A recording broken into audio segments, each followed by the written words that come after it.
La littérature grise. Avez-vous déjà entendu l'expression littérature grise ou encore documentation parallèle? La littérature grise désigne toute information publiée de façon non officielle et visant un auditoire limité.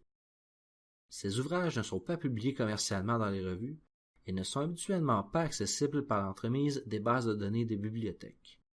Les producteurs de littérature grise comprennent les instituts de recherche de tous les paliers de gouvernement, les entreprises et les organismes non gouvernementaux, notamment les associations professionnelles. Voici quelques exemples de littérature grise.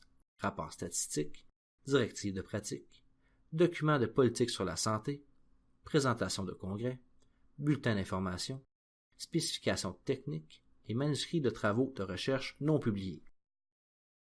En quoi la littérature grise peut-elle vous être utile?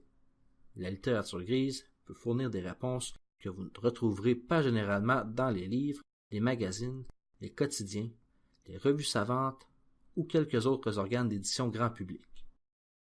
Elle peut se révéler, dans certains cas, la meilleure source d'informations à jour sur de nombreux sujets relatifs aux politiques en matière de soins médicaux et de santé.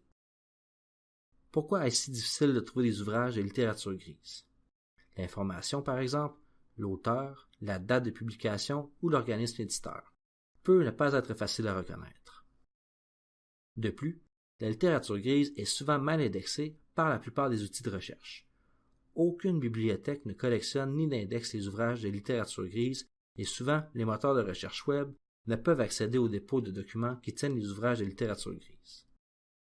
Ces deux facteurs font en sorte que la recherche d'ouvrages de littérature grise peut être une activité frustrante, que ce soit le temps que cela exige ou le nombre de sources que vous devez consulter. Une sélection de documents de littérature grise est accessible par le biais de la Canadian Health Research Collection, de l'Institut canadien d'information sur la santé et du Grey Literature Report in Public Health.